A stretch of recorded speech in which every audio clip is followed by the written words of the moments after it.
Hello and welcome to Spa SOS Business Masterclass. My name is Sherrie, Tennessee. I am the Director of Education for Spa SOS.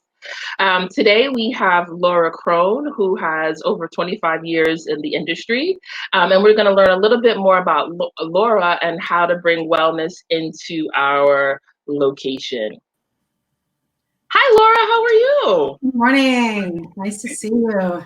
Nice to see you as well. So I was saying that you had over 25 years of experience in the industry. You're a certified massage therapist. You are an aesthetics instructor. You have a master's in public health and a bachelor's in nutrition science. And you have lots of experience as the director of spa and wellness for some pretty famous and strong brands in the industry. So pretty excited to have you today. It's all kind of important. Woo! You're an industry expert. So, we talk offline and we talk about wellness and just mental health, that I know it's something that is so near and dear to your heart. So I wanted to ask you today and kind of focus on that, where we talk about wellness and it tends to be maybe a little bit more fluff and buff. But I wanted to kind of drill down a little bit more on that mental health aspect. So what can spa wellness leaders do to support their staff in that space of wellness and mental health? Well, yeah, it is near and dear to my heart. Thanks. And I'm so appreciative to be here. So thank you, Sherrie. There's a lot of things you can do. Not everything works, because when you have an eclectic team, like my team right now is almost 80 associates. So with 80 associates, you have 80 different personality sets, right? Exactly. But there's usually some core underlining things, or kind of groups of personality traits that tend to manifest in our industry, especially in the therapist realm, which is always a little bit more of an area to give. You have to give a little bit more attention and a little bit more focus, and have a wide breadth of compassion. So what I try to remember first and foremost is the compassion and the empathy, right? And that's the juggle with a director, right? You have to weigh the different levels of what's needed in the moment and with the business needs. So it'd be great if we were just, in a kumbaya reality, and we didn't have to, attend to the guest and hit a bottom line for your numbers and all that stuff. So some of the things is just to practice like a pre-shift connection. We do a quote on our busy weekend days, which I'm going to start doing on a regular basis, where we just say some kind of inspirational quote. We set an intention for the day. Mm-hmm. Those are some things you can do on a regular basis, and just be open to continuing to dialogue and come from a place of, for me, it's a place of transparency, so that the team can see the full spectrum, that I'm not just a business-minded person, but I have the compassionate heart, and I also have the practitioner aspect. So that spectrum does help me. It does. You kind of speak their language. I know in my last position as the director of spa and wellness, they were so surprised that I was a practicing massage therapist. And I remember someone called out and I literally had to step into the room and do a massage. So I think it does help that you can speak that language and understand what it is that they're doing, which isn't as necessarily as common. A lot of times people come from the front of the house and kind of move up the ladder. So it's always nice when you can say, like, I've walked in your shoes, I've been a therapist, and really understand where you're coming from. So thank you for that. So let me ask you, how do you share wellness with both your staff as well as your clients?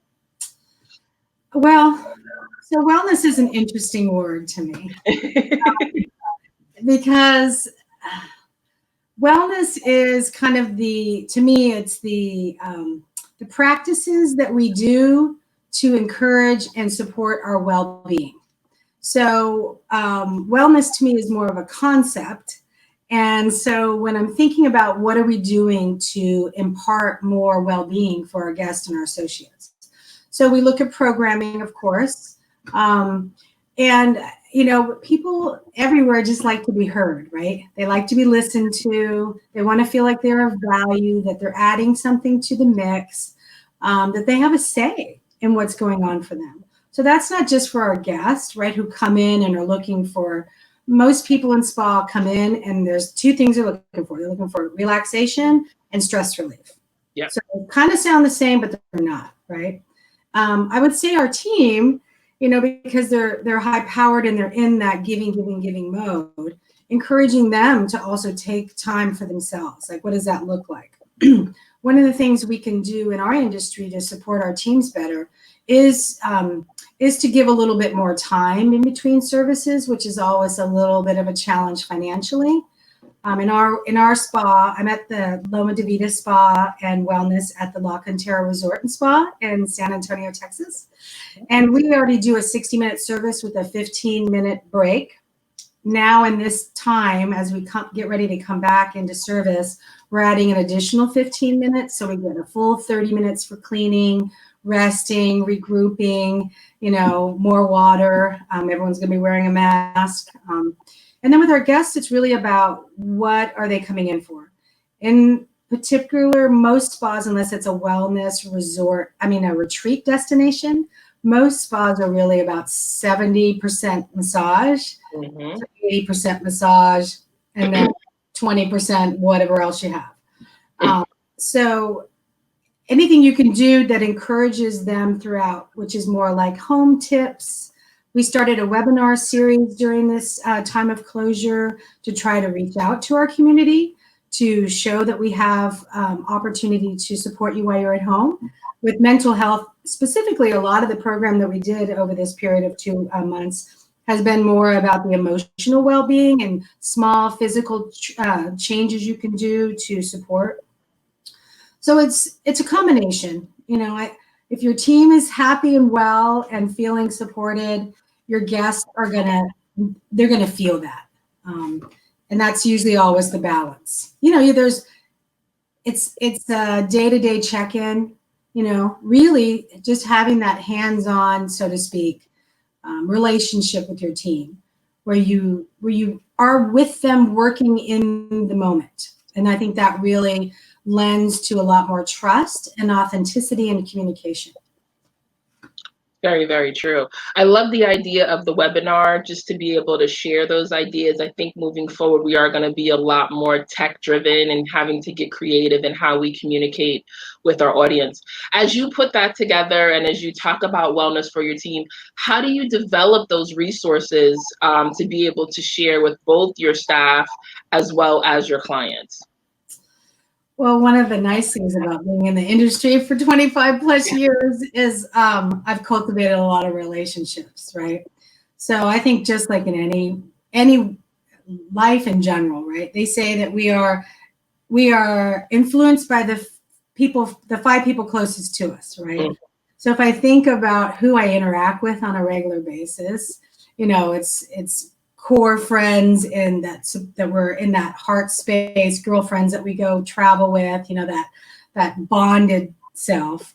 And then my family, but then so I have a 3-prong, and then it's all of my network in my industry. So my network in my industry has allowed me to be, you know, reach out, and that has cultivated a lot of people just stepping up. It's been beautiful to watch. How I've built it in the past is I have actually gone out and knocked on doors. Before I moved here to Texas, I was actually working in a mental health crisis hospital. And part of the thing I was doing was building a coalition to support more advocacy for opening the conversation for mental health. And in that process, I would just stop at the clinics and I'd walk in and I'm like, hey, is the director here? You know, I just did grassroots. I went back to my public health background, the advocacy factor. You got to get into the community and hear the community speak. So to me, I'm new to San Antonio in this job since last November. I can't wait to start to really get out and start to build. We have a University of Texas, San Antonio right here, and they have a public health school. So I'm reached out to them to try to build a coalition to how can we cross advocate for each other. I've started to connect with a few other resources here.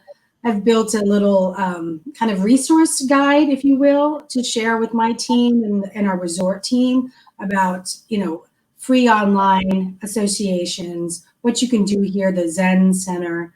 So just kind of building a network. I'm fortunate to have a strong network.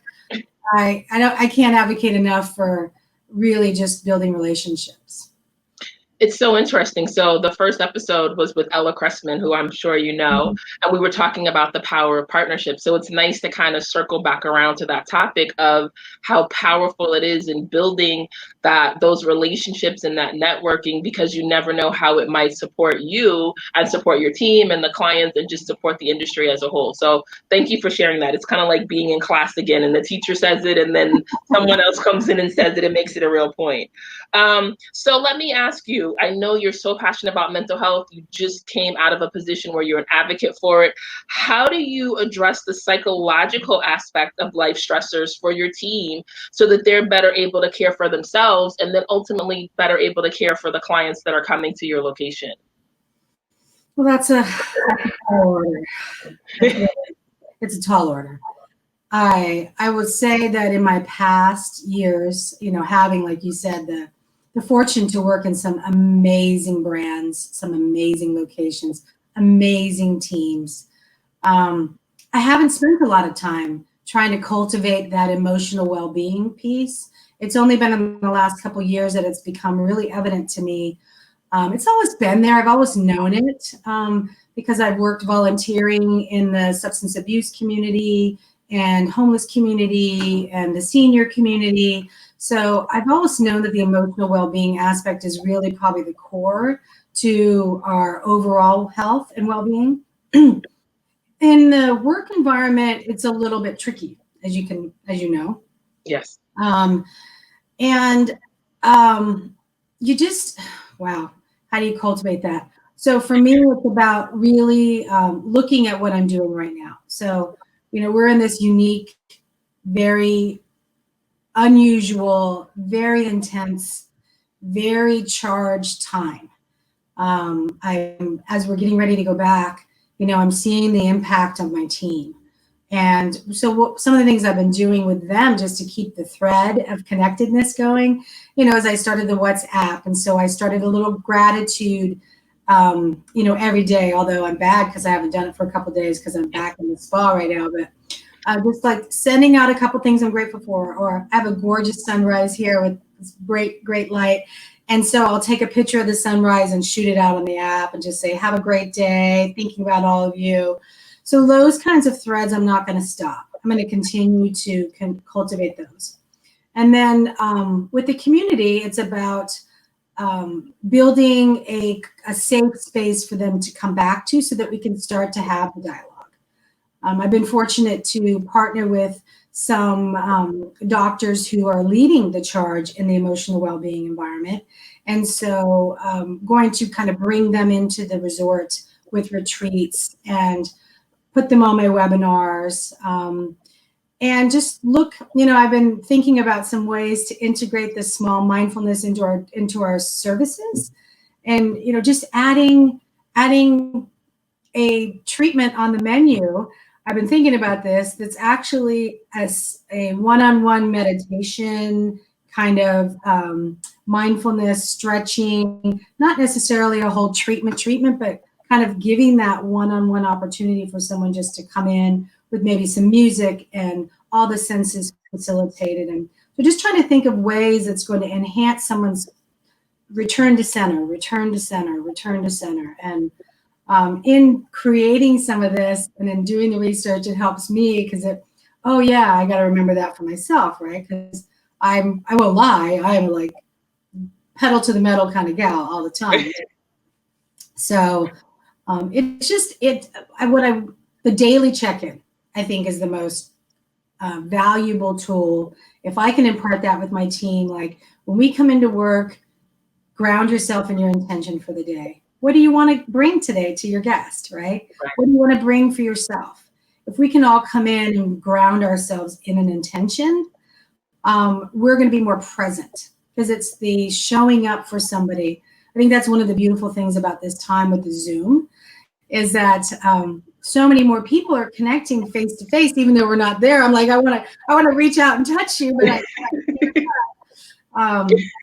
So it's just that, like, I see you, you matter, I'm here for you. I'm going to set my intention today to show up in this moment and be here, right? So That is beautiful. It's not anything new. It's not stuff I've thought up. I think of, I'll like be here now. I can't remember who the author of that is, but you think of Deepak Chopra, you think of Gandhi, you think of Buddha, you think of the great masters, right? You think of Jesus, you think of everybody who's walked with a message of community and inclusiveness. And to me, that's the heart that you have to have in this moment to be able to hold space emotionally for the team and the guests that are going to be walking back in after. This is traumatic. This is traumatic. We're in trauma. It is. So let me ask you, Laura, having been in that director of spa and wellness and knowing the stress of having to produce the numbers and having to inspire the team, you and I are very similar in like we are focused, we are driven, we're kind of get it done. So what practices do you have for your mental health? Because you come from this background, there's been so many studies on wellness in the workplace. And one of the reasons it hasn't had an uptick is because there hasn't been buy-in from the leadership. So how do you kind of lead by example in your self-care and mental health? Yeah. I'm not going to lie. It's not something that I get consistent with practices, and then I fall off, and then I kind of come back. And so I'm just like everybody else, right? I think, meditation for me, I find in nature. That's where I find the most groundedness. And so, but I do try to do something in the morning, just read an inspirational quote, read something that's getting my mind in the right space. I'll be driving into work sometimes and I will just, say just a little blessing, let me be of service, let me be mindful, let me show up with integrity today and be conscious with my words. I love the 4 agreements, and be impeccable with your word. Don't take things personally. Now I'm going to be blank on the other 2. Can you remember? Those 2 are the only 2 I have on my mirror. Like those were like, if you can do those 2, the first one, be impeccable with your word. That one's probably the most challenging. But I constantly circle back. Hiking, I'm a big hiker. So exercise, I know is a key, and staying away from sugar. I'll be honest. If I can stay away from sugar, my mood is pretty consistent. So there's some just simple things, right? That if I'm mindful of a little bit, like a little bit of a morning routine, be conscious in what I'm putting in my mouth, be conscious of my words, I'm going to have a better chance at showing up with a little more compassion and empathy for the day. That's wonderful. And it is. I mean, I think sometimes people feel like we've mastered it all because we're at this leadership position, but we have some of the same challenges as everyone else has. So as we wrap up, I always like to ask, is there one final piece of advice you could share with how spa owners and wellness owners can bring mental health awareness into their location and community? I don't know about one.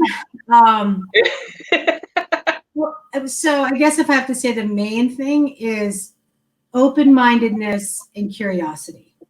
So if you have an open mind and are curious to look into what's available in your community, you're going to start to see things in a different way because the message will be different. When you start to go down the exploration of mental health and emotional well-being, you get experienced into, or you get exposed into a whole different language of the heart.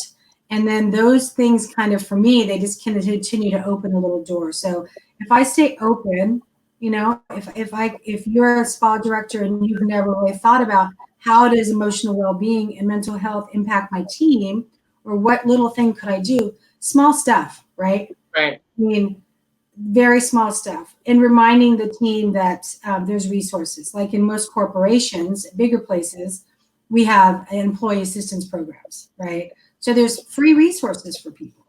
The NAMI Association, NAMI.org, NAMI.org, is a huge national database. It's the National Association for Mental Illness, which sounds not so great, but their platform is inspirational for what they offer. So just open-mindedness and a little curiosity, I think, because you have to make the time to look at it to then make it important to integrate. So those would be my little tidbits of pieces of advice to share. Yeah. Well, Laura, I want to thank you so much for joining us today. I want to especially thank Well World TV for giving us the platform to be able to have this conversation. And if people want to get in contact with you, they can reach out to you. Is this the Instagram? Is this your social media for the location? Yes. All right. And then we also have the website as well. So thank you so much. If people want to get in touch with me, again, I am with the Spa SOS. Laura, thank you so much for joining us today, and I truly appreciate your insight and advice. Thank you so much for asking me. Have a wonderful day, and all the best wellness and emotional health to everyone out there. All right. Thank you so much. Thanks.